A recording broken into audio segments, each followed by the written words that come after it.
John the Beagle says Porto's doing much better. Porto's is the Beagle, but still has food aggression. I feed him half his food by hand, half in the bowl, somewhat working. Just to inform you that, food aggression is something that it can be fixed, it can be addressed. But first of all, if you understand why it is happening, and then it'll make sense the way you're going to approach the fixing it. So one of the things that I would do is I would help you to understand is the reason a puppy or a dog becomes food aggressive or food sensitive is because when a puppy is born, it has to compete with 6 or 7 or 8 other puppies to get to the food mom, right?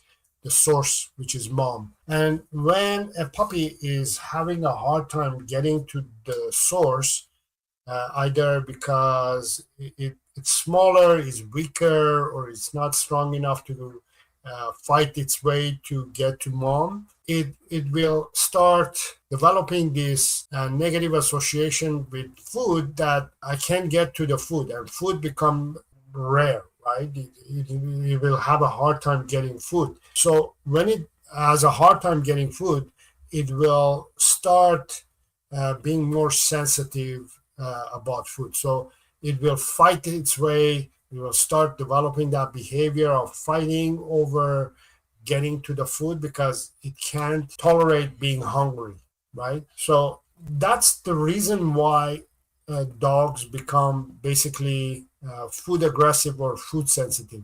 It happens at birth, like after birth, when they are puppies, and they have a hard time getting food. And that memory, that struggle, that trauma, I call it tattoos in their brain.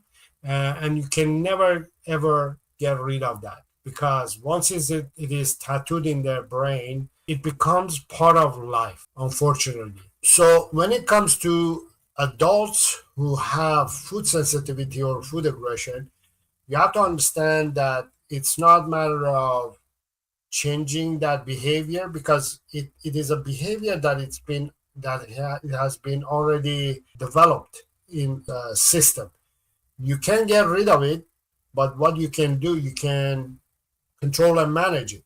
So what I mean by control and manage it is, as a human being ourselves, when we want to eat, we want to eat in peace, right? I don't want somebody to start putting their hand or stuff in my dish, in my plate. I want to eat my dish. I want to eat my food in peace and joy and comfort. I don't want to deal with somebody annoying me while I'm eating. Same thing you have to consider understanding about dogs. You should let them eat in peace. If especially a dog who has food sensitivity, food aggression, you should let them eat in peace and as you said, give him space. Yes, give him space and time. So what I want you to do is, for time being, give him that space and time and the environment,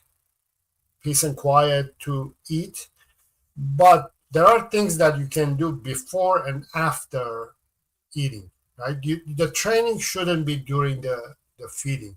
Most dog trainers and most dog owners, they start dealing with the issue, with the problem that they have with their dog at the moment the behavior happens. So let's say if the dog is pulling on the leash, they try to fix the dog while the dog is pulling on the leash on the street. Or if the dog is reactive to cats, they try to fix the dog reactivity to cats as it's reacting to cats. Or if the dog is food aggressive, they try to fix the reactivity and or the aggression to the food during feeding.